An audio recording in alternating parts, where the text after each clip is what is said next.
Hello everyone, I'm Tony, Client Relationship at Mercan Asia, the man in charge for EB3 program. We all know EB3 program is the best solution for people who are willing to work and live permanently in USA. Recently, I have received a lot of questions from international candidates about EB3 program, and I hope that I will organize a talk show to answer all your questions in one time. It will help you to understand the program better and make the decision easier. I would like to introduce you to a special guest today, Mr. Cherry, CEO of Mercan Group, and Ms. Jasmine, Regional Director of Mercan Group in Asia. Good evening. Mr. Cherry and Ms. Jasmine, it's my pleasure to meet you in this talk show today. We all know that the pandemic has been more than 2 years and it is very difficult for us to meet each other face to face. And I have received a lot of questions from international candidates about EB3 program, and I hope you today could clarify for them before they move forward. We're going to try our best to give enough information to help people make a good decision. Okay. The first question, Mr. Jerry, why should we choose EB3 Unskilled Worker program?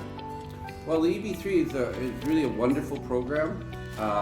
It's really focused on unskilled labor, which means that almost anyone can qualify for it. There's no real education requirements, and there's no really strong language requirements. So it's really a good program that enables you to immigrate, you and your family to immigrate to the United States. Wow, EB3 is actually an interesting program for people who want to work and live permanently in USA. And one of the main concern of the candidates is that how long is the processing and is it affected by the pandemic, Ms. Jasmine? Well, for the processing timeline, it will vary. But I could say that the average timeline would be between 18 months to 30 months. Okay. And during the pandemics, there could be some delay at the consular processing, but I believe that everyone understands that.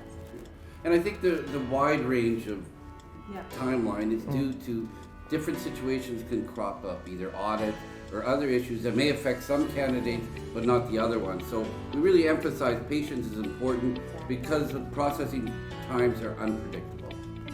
Okay, thank you for your answers. And in my opinion, 2 to 3 years on average for the processing is not too long for an US immigration program. And if a candidate has a PhD or the master degree, can he or she apply for unskilled worker program, or should they move to another category like skilled or professional? Well, I think if unskilled labor means there's no overqualification. So, from an educational point of view, you don't need to have it, and if you have it, it's not a penalty. Now, if someone has a PhD, obviously we'll pursue other immigration channels, but if you just have a master's degree, I think you also qualify for the EB3 program. Okay, so answer is yes, almost people can apply for EB3 Unskilled.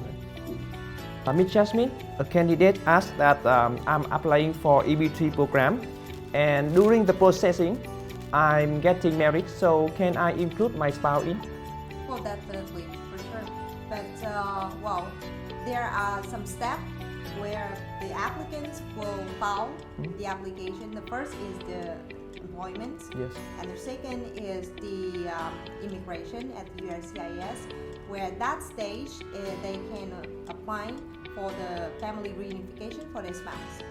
Yeah, and the answer is yes. Ms. Jasmine, another question relates to the dependents. I am Thai and my spouse is Chinese. So is there any problem if I apply for EB3 program? Well, as the citizen of Thai, basically you're qualified. And you also can apply for the spouse who is Chinese. But if vice versa, it's gonna be an issue. Okay. Yeah. One more interesting question. My application is still processing and suddenly the company is no longer hiring me. So what happens to me or other applicants? Well, I think what we try and do at the beginning is to engage employers that have a real need and a real long-term need for employees. So should the situation arise that they don't need you at that point, obviously we would engage the company and try and find out what went wrong. But if they really had no need for you, we would have to move you to another company. Okay. And it's in extreme cases, but it is employment-based immigration. If the employer decides that he no longer needs you, then unfortunately we cannot proceed with the application. Okay, thank you for your answer. Ms. Jasmine, EB3 program has great appeal to not only international candidates, but also for people who are staying in USA. Can we adjust to EB3 program as we are holding the tourism visa or student visa? Well, if you're holding the tourism visa, the answer is no. Because basically the requirement of the employment base is you go to USA for the immigrant visa, not the tourism visa. But for the students who currently stay in USA, like residing in USA to study, then if she or he decide to apply under the EB3 program, then is qualified.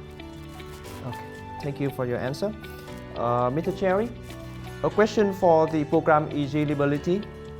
Many international candidates contact me and they have wide range of age. If a candidate is more than 50 years old, can he or she apply for EB3 Unskilled worker? Okay. Well, there's no specific age per regulation.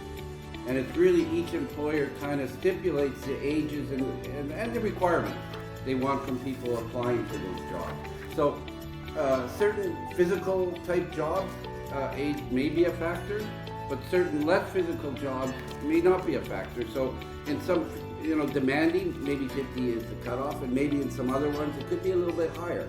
It's really up for the employer to determine if you fit the requirements of what he's looking for, and that would include age. Mr. Cherry, can you share the success rate under the EB3 program?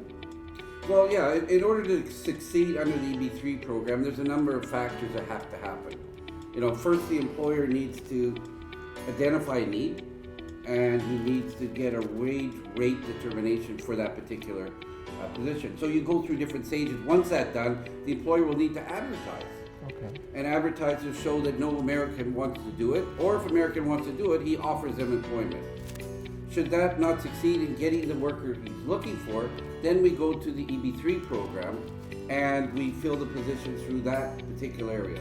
So as long as you keep moving through the system, you meet the requirements of the wage determination and requirements of the job, and you proceed through the different phases, yes, you will succeed.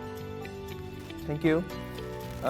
Thank you for your sharing. And Ms. Jasmine, one of the most important parts of processing applicants will be interviewed at the US Embassy.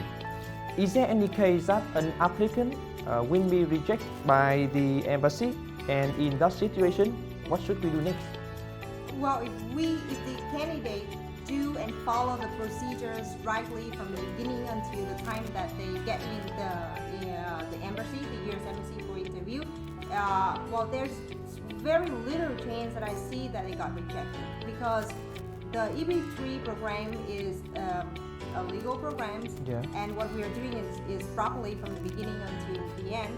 And at that certain stage, the candidate will just only need to prove that everything they do and they clearly understand about their job, the employer, and also the employers issue the statement of confirming the job that they will be willing to perform in USA. And I don't see that there's going to be a problem on issue at the US Embassy.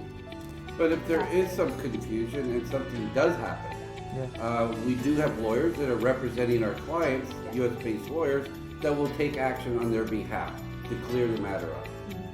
But the issue is just be patient a little bit more, and all of our consultant experts and lawyers will fight for the case, and for sure that we'll bring the case to the success. Okay, thank you. Well, we will move to another part, the jobs under the EB3 program. Ms. Jasmine, does company guarantee 100% that the applicants can pass the interview with the US Embassy? With the US Embassy? Yeah. Well, I have to say that guarantee here means like the employer, they show the commitment from the beginning until the end that they have the intention to recruit the candidates for a long-term contract. Okay. And if they do so, that's a guarantee at the interview. And I would say that people, they need to understand clearly about the job description, about the whole procedure that they're pursuing. And when they're at the embassy, they just be honest, talk with the officer about all they understand about the programs and their intention to immigrate to USA, to live and work there. And that will be fine. Thank you for your answer. Mr. Cherry, can a candidate leave the job after 1 to 2 months? And if he or she get another job offer from another company in US? No. You got processed and you're entering the USA based on a permanent job offer that you received from a particular company. So you've gotten your green card on that basis, working for that employer. So should you leave it, then you really misrepresented why you're going to the US. So no, unless something extravagant happens or something dramatic happens in terms of the employer using you, you should remain in your position, because that's how you enter the United States. So the US employer sponsor the applicants to work and live permanently in USA, and the applicant should intend to work for them permanently, right? That's correct. Yeah. Mr. Cherry, another question is, what if a candidate's spouse want to get a job in USA? Can he or she allowed to work? Yes, that's an excellent question. In fact, the spouse is allowed to work, to study, to do whatever they want. Remember, they're a green card holder. Oh. And even the main applicant, if he, this is just a 37-hour-a-week commitment. Yeah. They can take on other jobs. They can open a small business even, or they can even go back to school. As long as they maintain the requirements of working, performing their duties on their job, their other time is their own choice. Oh, because not only the main applicant get the green card, but also the dependents, they get the green card as well. Yes. So they can do the job legally, right? That's correct. They're a green card holder. Yeah. Last but not least, Mr. Cherry, could you please let the candidates know how is the refund policy of Mercan? Well, the refund policy as per our contract, if we're not able to get the green card under the program, then we're going to refund your money. Okay. That's our commitment. Wow, that's a good deal for every applicant, right? Thank you, Mr. Cherry and Miss Jasmine, for joining with us in this talk show. I hope the audience, not only who are doing the research for EB3 program, but also the people who already applied for this program had useful information through this session. Okay, well, thank you. Thank you. And Mr. Jerry and Miss Jasmine, do you have any advice or recommendation for people who are going to apply for EB3 program? I guess I'll let Jerry say. Well, I think even if it's not with us, I think we're a good choice. But please do check out anybody that is offering a program to make sure it's completely legitimate and it meets the goals you're looking for. And Miss Jasmine, any recommendation for? Well, be patient and trust on us in working your dream coming true. And that's my advice. Great. Good. Okay, once again, thank you for your valuable time and hope to see you soon. Thank you, everybody, and see you in the next video of Mercan Asia on EB3 program. Thank you. Thank you.